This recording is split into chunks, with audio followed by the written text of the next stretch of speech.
በስመ አብ በወልድ በመንፈስ ቅዱስ በአሐዱ አምላክ አሜን።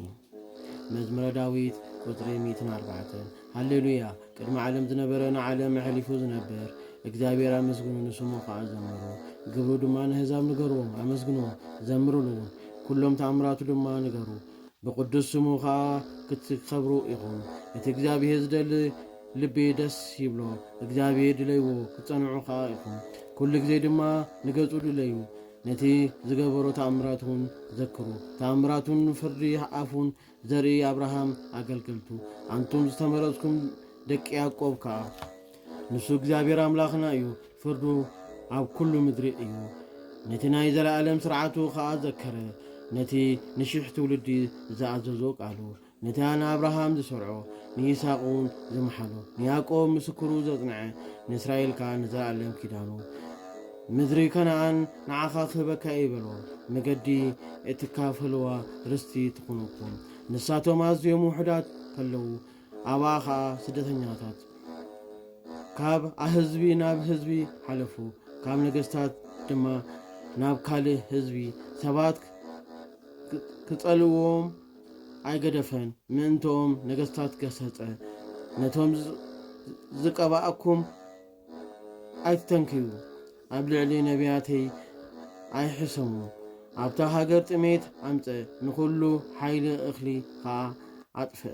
ብቕድሚኦም ሰብ ለኣኸ ዮሴፍ ተሸይጡ ኣገልጋሊ ኮነ። ኣእጋሩ ብእግሪ ብረት ቆሰለ። ሰብነቱ ድማ ካብ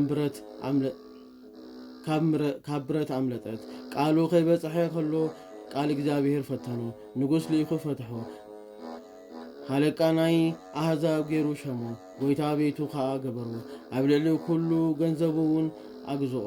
ነቶም ኣሕሉቕ ከምኡ ምእንቲ ክግስጾም ንሊቃውንቲ ከምኡ ጥበበኛታት ምእንቲ ክገብሮም።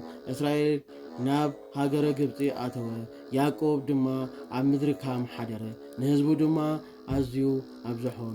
ካብ ጸላእቶም ዝያዳ ኣጽንዖም። ነቶም ህዝቡ ምእንቲ ክጸልኡ ልቦም መለሰ። ንኣገልግልቱ ከዓ ምእንቲ ክብዝብዝዎም ንኣገልጋሊኡ ሙሴ ለኣኸ። ነቲ ዝመረጹ ኣሮን ድማ ኣብ ልዕሊኡ ከዓ ቃል ምልክት ኣንበረ። ኣብ ምድሪ ካም ድማ ተኣምር ጸልማት ልኢኹ ኣጸልሞ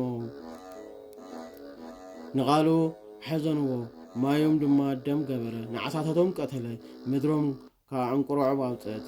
ኣብ ኣባይቶም ነገሥታቶምን ዕኮት የምጻበለ መጸ ድማ ጥንጥያውን ኣብ ኩሉ ምድሮም ዝናቦም ድማ በረድ ገበረ።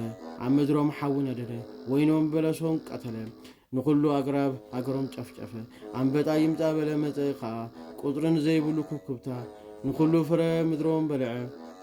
ንኹሉ መጀመርያ ተግባሮም ድማ ንኹሉ በኽሪ ሃገሮም ቀተለ። ወርቅን ብሩርን ኣውፅኦም። ኣብ ህዝቦም ደዌ ኣይነበረን።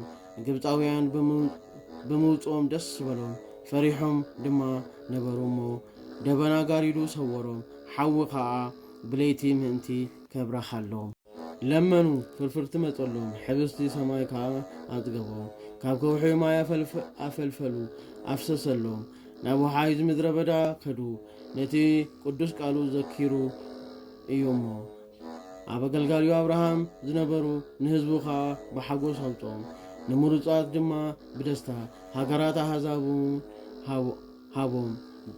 ድኻም ናይ ካልኦት እውን ወረሱ።